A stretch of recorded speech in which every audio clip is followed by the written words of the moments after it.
ये 10 बातें प्रधान होती हैं। आपके अंदर अच्छे भाव आ रहे हैं या बुरे भाव आ रहे हैं तो उनमें ये 10 बातें प्रधान हैं। पहला, स्थान।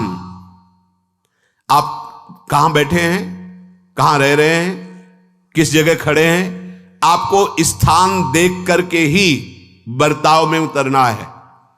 जैसे मदिरालय है, आप वहां खड़े होंगे तो तमोगुण अपने आप बढ़ने लगेगा, आसुरी प्रवृत्ति बढ़ने लगेगी।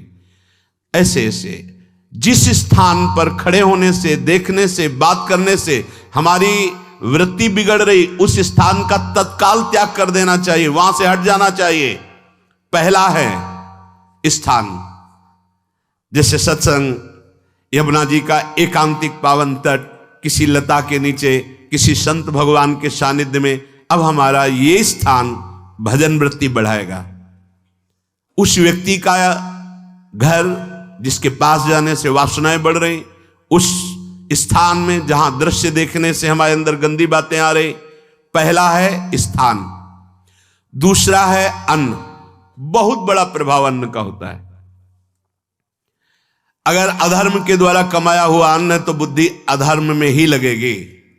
यदि भोजन पकाते समय, रसोई रांधते समय आप विकारात्मक चिंतन कर रहे हैं तो कोई भी प्रसाद पाए उसके अंदर विकार जागृत हो जाएगा। अन्न का बहुत बड़ा प्रभाव पड़ता है। एक बार पूज्यपाद उड़िया बाबा जी महाराज अपने परिकर के साथ भ्रमण में थे तो किसी बड़े धनी मानी ने निमंत्रण दिया, महाराज आज यहीं रुको। तो बाबा ने कहा हम लोग गांव के अंदर नहीं रुकते, तो बाहर कोई वृक्षों का समुदाय, जंगल जैसा, तो उसमें वहां रुके, पर भोजन उनकी तरफ से, भोजन सबने पाया। जब सुबह हुआ तो महात्मा जन, साधक जन एक दूसरे की तरफ देखे और बोले आज तो हमको बड़ा दोष हुआ, गंदा स्वप्न आया और हमारा संयम बिगड़ गया। बोले ये तो हमको भी हुआ, जितने थे सबको हुआ। उड़िया बाबा के समीप गए, बाबा ने कहा अच्छा ऐसा हुआ, ये तो अन्न दोष है, बुलाओ सन्न पवाने वाले को, फिर चलेंगे। बुलाया और बाबा ने कहा बिल्कुल सत्य बोलना, नहीं तो आप जानते हो इतने महात्माओं के संयम को आपने भ्रष्ट कर दिया, सत्य बोलना क्या बात थी। उनका महाराज संतान नहीं हो रही थी, सुना था आप बहुत सिद्ध महापुरुष हैं तो आपके परिकर को इसीलिए पवाया, अंदर काम भाव था कि हमारे कामना थी कि संतान उत्पन्न हो, वैसे चिंतन करते हुए बनाया से। बोले सबका संयम नष्ट कर दिया, होश में, नरक जाने वाली बात मत सोचो। अरे संतों को पवाओ जैसे अपने पुत्र को पवाते हैं, ऐसी भावना करनी चाहिए। आज हो भाग्य तो परिणाम खुद मंगल में निकलेगा। काम भाव से युक्त होकर क्यों बनाया, सब संतों के अंदर विकार पैदा कर दिया। अन्न का प्रभाव पड़ता है, हम जैसा अन्न पाते हैं वैसा। कई बार सुनाया है, सिद्ध महापुरुष पूज्य प्रातः स्मरण श्री बलराम दास जी महाराज झाड़ू मंडल के, यमुना के पावन तट पर ही है, रास मंडल के पास ही, वो अपने एक लता के नीचे बैठे हुए भगवत चिंतन कर रहे थे। अचानक यमुना जिस नजदीक है तो कोई माई स्नान किए हुए निकली तो नेत्रों ने देखा और विकार उत्पन्न हो गया। वयोवृद्ध सिद्ध महापुरुष, उन्होंने कहा आप तो इस शरीर को नष्ट कर दूंगा। शिष्यों ने कहा महाराज ऐसा क्यों? बोले किसी माता के शरीर को देखकर हमारे अंदर विकार क्यों आ गया? ऐसा नहीं, आज तक कभी नहीं हुआ, ऐसा क्यों हुआ? उनका महाराज आपस में सब शिष्यों ने कि कुछ ना कुछ तो खान पान में गड़बड़ी हो गई तभी ऐसा हुआ। बाबा आज परिक्रमा करते हैं वृंदावन की, बाद में आप जो आदेश करेंगे जैसा करेंगे, पहले परिक्रमा। वृंदावन की परिक्रमा का बहुत बड़ा प्रभाव, जब कभी मन आपका ऐसा विक्षिप्त हो, परेशान हो, तत्काल परिक्रमा प्रारंभ कर देना, नाम जप करते हुए। आप देखना परिक्रमा पूरी होते होते शांति हो जाएगी। बाबा ने खूब नाम कीर्तन करते हुए शिष्यों के साथ परिक्रमा दी, मन का विकार शांत हो गया। उनका ऐसा कैसे हो सकता है कि हमारे अंदर विकार आ गया? ये बड़ी सूक्ष्मता का विषय है। कल प्रसाद कहां से आया था? उस समय लाड़िले गोविंद देव जी महाराज यहीं विराजमान थे वृंदावन में। बोले तो ठाकुर गोविंद देव जी का प्रसाद आया था। लकुट उठाई, गए वो तो भगवत स्वरूप तस्मित तज्जने भेदा भावात। भगवान और भगवान के ऐसे जनों में भेद नहीं होता, वो भगवत स्वरूप होते हैं। गए और कहा बताओ आपका प्रसाद न पावे, तो अपराध लगे कि प्रसाद नहीं पाया, और प्रसाद पावे तो हमारे अंदर काम जागृत हो जाए, हम तो मरे ना दोनों तरफ से। तो ठाकुर जी बात कर रहे थे, दूसरों को नहीं सुनाई दे रहा था, कह रहे थे कि देखो नाराज मत हो, कलकत्ता की वैश्या थी, उसने भोग लगाया, अब उसने भोग लगाया तो हमने चख पाया, तो आपको प्रसाद का किनका लेना चाहिए? किसने कहा था कि पूरा प्रसाद पाइए? जरा किनका ले लेते हो, मधुकरी पाते। हाँ ये बात आपकी मान, तो हमारा तो पूरा विश्व है, कोई भी भोग लगाएगा हम तो पाएंगे, और हमारे प्रसाद की निष्ठा आप सबके हृदय में, तो किनका लीजिए, पूरा मत पाइए। सोचिए, भगवद अर्पित प्रसाद और वृत्ति भगवान ने आदेश किया किनका पाओ, माधुकरी मांग के खाओ। यहां वर्णन कर रहे, यदि हम अन्न थोड़ा भी हमारे अंदर दूषित चला गया, तो जब कभी ऐसी विकार की भावना हो, आपके अंदर विकार बन रहा है, तो खोजिए। आपने कोई दृश्य देखा है, आपने किसी से बात की है, आपने कोई ऐसा संकल्प बनाया, नहीं, तो फिर भोजन दोष आ गया, अब आज उपवास कर दो, जब तक वो वृत्ति न नष्ट हो तब तक कुछ मत पाना, जल से काम चलाना, तो एक दिन एक पहर अपने आप शांत हो जाएगा। अगर बहुत विकलता हो रही तो नाम कीर्तन शुरू कर दो, भोजन मत पाना, नाम कीर्तन शुरू, बिल्कुल शांति मिल जाएगी, बिल्कुल। और ये तो उदाहरण महापुरुष इसलिए देते कि हम सावधान रहें। हमारे अच्छे भाव या बुरे भाव में ये 10 बातें बहुत प्रभाव डालती हैं। पहला स्थान, दूसरा अन्न, और तीसरा जल। पानी भी बहुत संभाल के, नहीं आजकल तो देखो प्रायः ऐसे दांत से प्लास्टिक नोचेंगे, ऐसे पानी पिएंगे, कब भरी गई, कहां भरी गई, कैसा पानी, बड़ा देखो कैसा हमारे भजन साधन के लिए विक्षेप पैदा होता चला जा रहा है। पहले सुंदर सरोवरों का जल, मतलब 15 वर्ष तो गंगा जल ही केवल पिया है, जो आकाशवृत्ति से मिला नहीं, गंगा जल ही पिया है। कुआं का जल, फिर आया हैंडपैप का जल, अपवित्र होने लगा। हैंडपैप में जो वाशर, अगर वो कहीं चमड़े का पड़ा हुआ है तो अपवित्र जल हो गया। अब हैंडपैप का भी अंतर ध्यान स्वरूप हो गया, अब तो नहीं दिखाई देता। अब रह गया है मोटर से निकले और फिल्टर में जाए, वो मशीन जो फिल्टर करती पानी को, आरओ, उससे। अब वो जिनके पास है तो है, नहीं तो परिक्रमा लगाया हो, आपको पानी पीने को नहीं मिलेगा। देखो कैसा समय आ गया। भोजन, पहले कोई दगाबाजी भोजन में तो नहीं करता था। गांव में जब जिसके यहां दूध बेचा जाता था ना, उसको बहुत लघु दृष्टि से देखा है, गाय माए एक बराबर होती है, ये दूध बेचता है। 10-5 किलो मठा तो आप ऐसे मांग के ले सकते थे, अगर अड़ोस पड़ोस में वो मठा मिल जाएगा। जब कोई उत्सव होता, फ्री दूध 100, 200, 500 किलो पूरे गांव के सब दे देते, कोई ऐसे बेचता था। अब दूध नहीं, जब बूढ़े लोग बैठते थे कहते थे पानी बिकेगा आगे चल के। आज पानी बिक रहा है, नहीं बिक रहा, पानी बिक रहा है। हमें लगता है सबको ही पैसे से ही पानी है, वो बोतलें नीली नीली नहीं, इतनी बड़ी बड़ी बिकती, उन्हीं से पानी पिया जा रहा है। आगे और समय जल का प्रभाव पड़ता है। जैसे हम गंगा जल पीते थे, सही कहते हैं, कई कई दिन जब भोजन नहीं मिलता तो पूरी पौष्टिकता गंगा जल से मिलती थी। गंगा माता के जल से ऐसा लगता था मानो हम परम पावन अमृत पान कर रहे हैं, सारी पौष्टिकता मिलती थी। कुएं का जल अपने आप में पौष्टिकता से युक्त होता है, जो हमें चाहिए। आज देखो जल की समस्या हो गई, पवित्र जल पीने के लिए हम तरस रहे हैं। कहां है जल, और कैसे मिलेगा जल? या तो आप पैसे वाले हो तो आप खरीद करके पीजिए, नहीं तो अब वो जल नहीं रह गया कि कुएं से निकाला पी लिया या सरोवर से पी लिया, या कैसा दुर्भाग्य है। जल का बहुत बड़ा योग है साधना में। जैसे स्थान का तो परम पावन वृंदावन धाम, अन्न का तो अब हम भगवत प्रसाद पाते हैं, तो जल का बहुत बड़ा योग है। आज दूषित होता चला जा रहा है, क्योंकि अब हाथ की बात नहीं रह गई है कि आप सुंदर कुआं से जल लें या सरोवर से जल लें या आप नदी से जल लें। हाँ, स्वामी जी के लिए लिखा हुआ है कि रोज यमुना स्नान और रोज यमुना जल ही पान। हमारे वृंदावन के समस्त भगवत स्वरूपों का स्नान यमुना जल से ही होता था, हो रहा है और होता ही रहेगा। बिहारी जी के लिए आज भी कलश में भरकर यमुना जल ही जाता है। तो वो कपड़ा से ऐसे ढक के जब हम 2 बजे परिक्रमा देते थे तो एक महाभागवत है, वो किसी को छूते नहीं, दूर से कहते छूना मत, बिहारी जी के लिए जल जा रहा है स्नान के लिए बिहारी जी का। फिर चौथा है आपका परिकर, जहां पर रह रहे हैं वो समुदाय, चाहे परिवार हो या आप समुदाय, वो कैसा है, रजोगुणी है, तमोगुणी है, सतोगुणी है या त्रिगुणातीत भागवतिक है, उसका प्रभाव पड़ेगा। पांचवा है आपका पड़ोस, आसपास वाले घर, जैसा है वैसा प्रभाव पड़ेगा आपके ऊपर।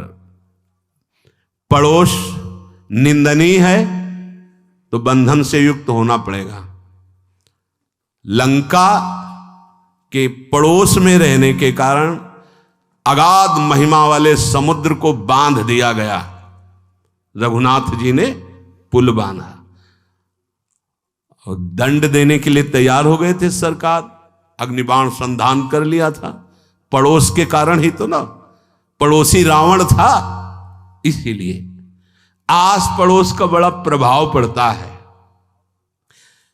फिर अगला है दृश्य, इस पे बहुत सावधानी की जरूरत है। ये मोबाइल भगवान चल गए हैं, बहुत विस्तार से चल गए हैं, अब कोई छोटा मोबाइल रखना नहीं चाहता, सब वो स्क्रीन वाला रखना चाहते, टच मोबाइल। दृश्य से बचो, बच्चों, जवानों, बूढ़ों, सबकी वृत्ति जो माया आकर्षित करती, जो दृश्य हम देखने के लिए अंदर से उल्लसित है, वो मोबाइल में सब है, चाहे भागवतिक और चाहे सांसारिक। तो भाई देख लो, गुण दोष में संसार है, अगर आप दोष ग्रहण करना चाहते हो तो दोष ले लो, गुण तो गुण। बहुत बहुत खतरनाक विषय है और बहुत लाभदायक विषय है। किसी संत की वाणी एक बार समझ में नहीं आई, अगर हम 10 बार सुने तो समझ में आ जाएगी, ये लाभदायक है। कभी कोई किसी से बात करनी, पहले जाए तो पोस्ट कार्ड चलते थे, एक कार्ड, वो 15 पैसे का इतना बड़ा वाला आता था, 25 पैसे का बंद वाला लिफाफे में आता था, नीले नीले कागज का 15 पैसे वाला कार्ड, उसमें चिट्ठी जाती थी महीनों में। कभी यहां 1 मिनट में अमेरिका से बात कर लो, कितनी बढ़िया बात हो गई। उसका दुरुपयोग ना करो। अब हमारी इतनी चंचल वृत्ति है कि दुरुपयोग करने के लिए उत्साह बढ़ जाता है। बोले अब सब काम हो गया है, अब एकांत सेवन कर रहे हैं, अंदर से सिटकिनी बंद और मोबाइल भगवान का संग शुरू। 2-4 मिनट सत्संग और अच्छे दृश्य देखे, फिर बगले में वहां सब होता है कि आप बस उसको ऑन कीजिए, फिर जो मनोरंजन शुरू होता है, फिर उपासक मिटिया मेट हो जाता है। ये बहुत सावधानी की बात कह रहे हैं। वैसे हमें लगता है यदि आपको इस बड़े कार्य वाले ना हो तो छोटा मोबाइल रखे तो अच्छा रहता है। तो इसलिए ये एक ऐसा कलयुग भगवान ने रचा है कि बचा पाना बड़ा मुश्किल है। इससे वृत्ति को बचाओ, जो बचा ले गया वो आगे साधना कर सकता है। बहुत सावधान बच्चों। हमें लगता है यदि आपका मन चंचल हो, आपके शासन में ना हो, तो स्क्रीन वाला मोबाइल अपने माता पिता को दे देना चाहिए। और हम कहते रखो, छोटा वाला रखो, कभी कोई आपत्ति विपत्ति या सूचना देनी हो, बढ़िया काम करता है। जरूरी नहीं है इतना बड़ा लेके चलना। हाँ, अगर आपको बहुत राजकीय विभाग के कार्य हैं तो बात अलग है कि कौन सी सामान कहाँ कैसे, तो वहां से वीडियो भेज रहा है, वो चेक कर रहा है, यस हाँ ठीक है अब चलाओ। अपने को क्या काम है? सत्संग अगर सुनना है तो सत्संग सुनने के अलग यंत्र आते हैं, चला दो उसमें, वो इतनी बड़ी लगती है, उसमें चिप, पेन ड्राइव ऐसे लगा दो और सत्संग सुनो। जरूरी उद्देश्य वाला रखो। यहां कह रहे दृश्य, अगर गलत दृश्य देखा तो बावरे बन जाओगे और अच्छा दृश्य देखा तो भगवान के मार्ग के पथिक बनोगे। तो देखो, अच्छे दृश्य में भी दोष दर्शन की वृत्ति की गुंजाइश है। जैसे कोई लीला हो रही है, लीला के पात्र, जैसे हमारे ब्रजमंडल में रास लीला होती थी, ऐसे 12 वर्ष 13 वर्ष के लीला पात्र, सब नव किशोर, जहां भाव ही बने रोते रहो। अब वहां बड़े बड़े लीला पात्र हैं, अगर हमारी भावना शासन में नहीं है तो वहां हम अंग प्रत्यंग के दर्शन से हमारी हाव भाव वहां जो हो रहा है उससे हमारी वृत्तियां बिगड़ जाएं। जब छोटे छोटे लाडली लाल परस्पर खेलते हैं तो केवल आशीर्वाद देने को, रोने का मन होता है। अगर आप लीला भी देख रहे हैं तो बहुत सावधानी की जरूरत है, क्योंकि वो चिदानंद शरीर नहीं है, पांच भौतिक शरीर। हमारी दृष्टि पंचभूत में लगी हुई है। नाम जप करो, लीला गायन करो, फिर देखो जो लीला है, यही जीवन का परम सुख मिलेगा। सच्ची मान लीजिए। बस हम बार बार ये कहते हैं, मोबाइल का सदुपयोग कीजिए, दुरुपयोग नहीं। मोबाइल बुरा नहीं, उसका प्रयोग बुरा है। दृश्य और साहित्य, वैसे ही मनोवृत्तियां फिसलने वाली हैं, और जब ये आ गया कि फिसलाने में कितना लाभ है तो ऐसा कोई साहित्य और आलोचना, ऐसी कोई वार्ता ना करे जिससे हमारे अंदर गंदे भाव आवे। यदि अच्छी चर्चा करते तो अच्छे भाव आते हैं। देखो, अभी ऐसी कोई भावुक चर्चा होने लगे तो सबका हृदय द्रवित हो जाएगा, और गंदी चर्चा हो तो हमारा हृदय विकार युक्त हो जाएगा। और कार्य, आप जो कार्य करते हैं उसका प्रभाव आपके मन के ऊपर पड़ता है। और उपासना, आप उपासना भोगों की करते हैं या योग की करते हैं, ये 10 से भाव बनते हैं और 10 से भाव बिगड़ते हैं। स्थान, अन्न, जल, परिवार, अड़ोस पड़ोस, दृश्य, साहित्य, आलोचना, आजीविका का कार्य और उपासना। यदि ये भागवतिक हुए तो आपके अंदर भगवत भाव बढ़ेगा, और यदि ये रजोगुणी तमोगुणी हुए तो आपके अंदर आसुरी भाव बढ़ेगा। इन 10 से सावधानी पूर्वक व्यवहार होना चाहिए। जैसे आस पड़ोस में है तो बड़ी सुविधा है, यहां कोई किसी से मतलब नहीं रखता, बगल वाला कौन है ना, किसी से मतलब, ये बढ़िया है। ज्यादातर गांव में होता है। अपने यहां ये अच्छा है कि जैसे आप अपने कमरे में गए, किसी से कोई मतलब नहीं है, वैसे ऐसा ही जीवन रखना चाहिए। अड़ोस पर ये ज्यादा जो व्यवहार मित्रता बढ़ाने वाला विषय, ये धाम में नहीं है। वृंदावन में ऐसा नहीं व्यवहार रखना चाहिए। आपके पड़ोस में कौन रख रहा है आपका परिचय नहीं होना चाहिए, कौन कौन रह रहा है आपकी जानकारी नहीं होनी चाहिए।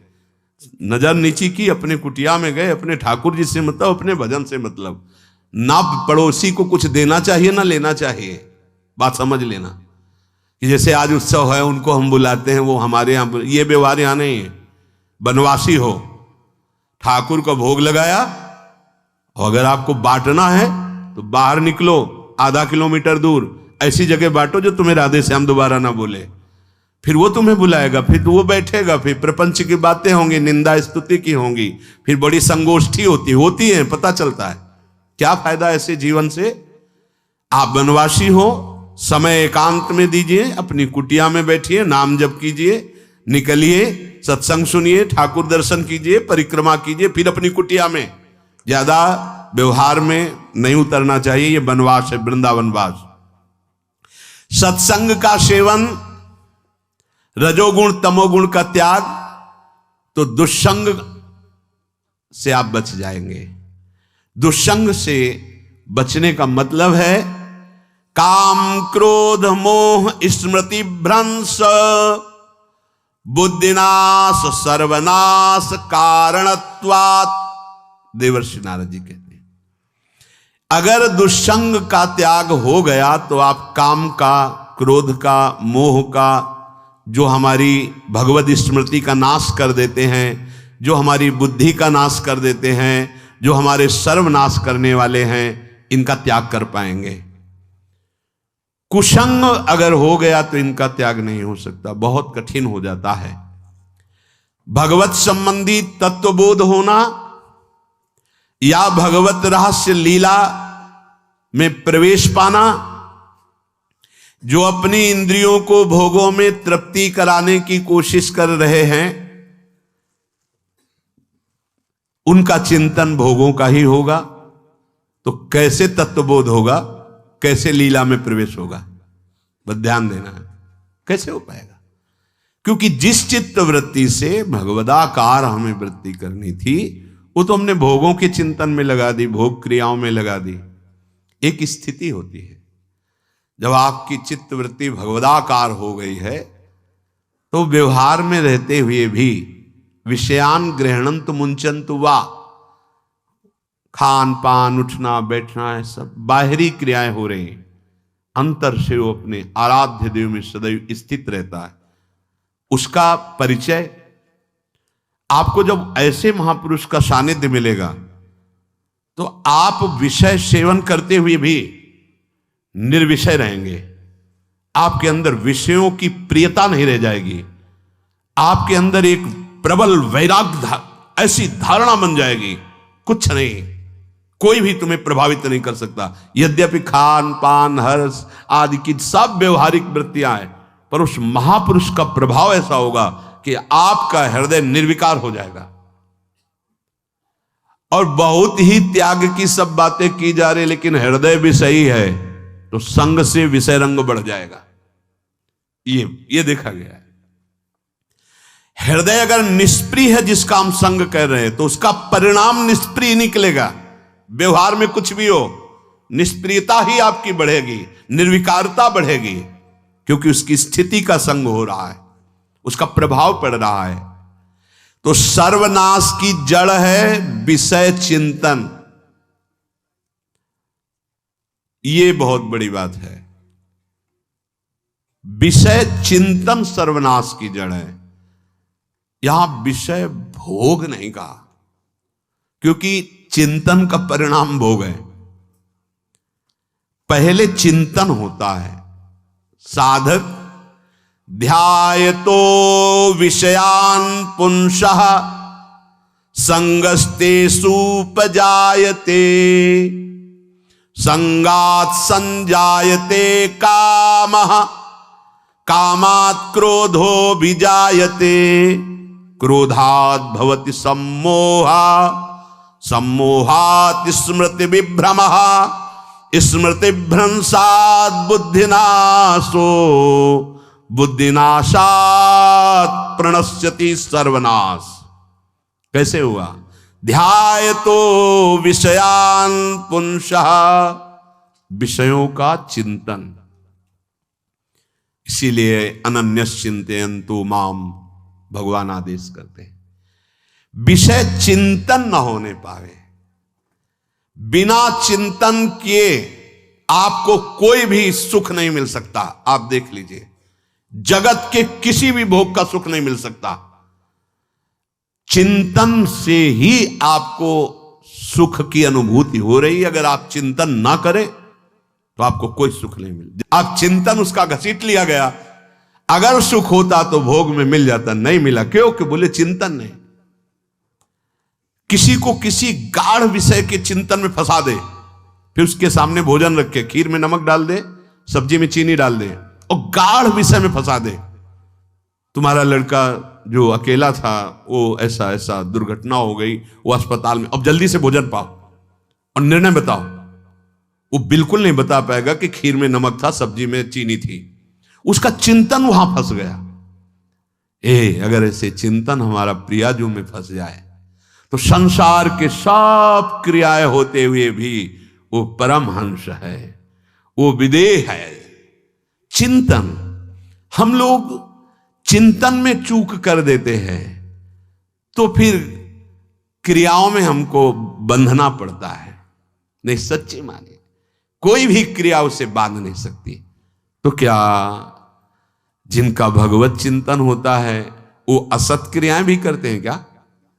तो बोले जब चिंतन ही नहीं तो असत क्रियाएं कैसे हो सकती है? पहले क्रिया के असत चिंतन होता है। आप देखना, कोई भी कार्य पहले चिंतन होता है। इसीलिए यहां कह रहे हैं ध्यायतो विषयान पुंसा संगस्तेषु उपजायते। पहले सबसे पहले विषय का चिंतन होता है। अगर विषय का चिंतन ना होने पावे तो आपको कोई फंसा ही नहीं सकता भोग, कोई भी भोग नहीं फंसा सकता।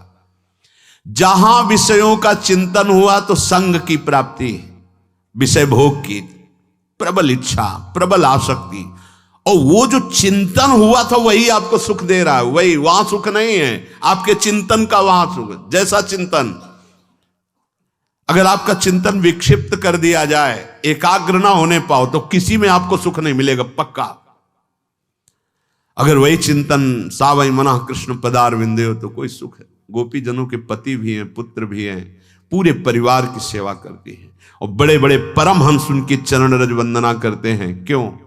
क्योंकि उनका चिंतन भगवान का हो रहा है। एक भी वृत्ति शरीर चिंतन में नहीं, बलिहारी है। मुरारी पादार्पित चित्त वृत्ति। विषयों के चिंतन से विषयों में आसक्ति पैदा होती है। आसक्ति से विषय कामना की प्रबलता और क्रिया होती है, और क्रिया में बाधा पड़ने से क्रोध पैदा होता है। क्रोध से मूढ़ता छाती है, मूढ़ता से स्मृति भ्रमित हो जाती है, स्मृति भ्रंश से बुद्धिनाश होता है, और बुद्धिनाश ही सर्वनाश है।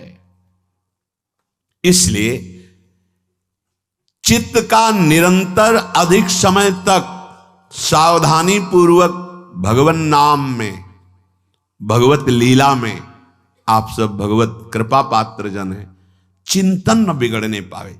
होता क्या है कि क्रिया से तो हम सावधान है, समाज है,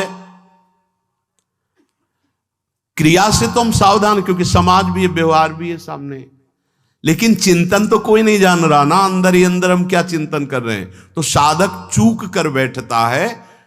देखो, बाहर चूक होगी तो उसका प्रायश्चित हो ही जाएगा, चार लोग निंदा करेंगे, पिटोगे, अपमानित होगे, प्रायश्चित। लेकिन अंदर जो हमारा गलत चिंतन हो रहा, पूरा का पूरा अंदर हृदय मलिन कर देगा, हमें उस बात का प्रायश्चित भी नहीं होगा, हमें जलन भी नहीं होगी कि हम गलत चिंतन कर रहे हैं, क्योंकि सावधान नहीं है।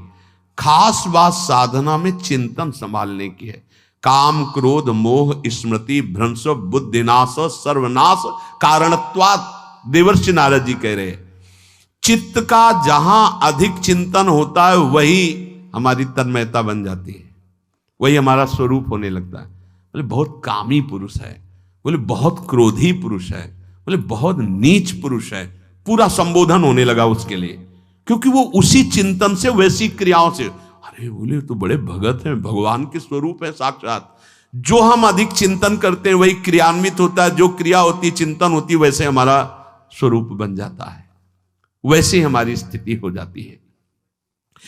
सांसारिक विषयों और विषयी पुरुषों का शरीर संग, वाणी संग, मन के द्वारा संग, ये आपके अंदर विषय चिंतन बढ़ा देगा, विषय क्रियाओं में लगा देगा। इसलिए बहुत सावधान। विषय में कोई ताकत नहीं है, विषयासक्ति दुर्गति कर देती है। एक बार देवर्षि नारद जी जनक जी से कहा कि आप विदेह राज कैसे हैं, पत्नी भी है, परिवार भी है, सब वैभव भी है,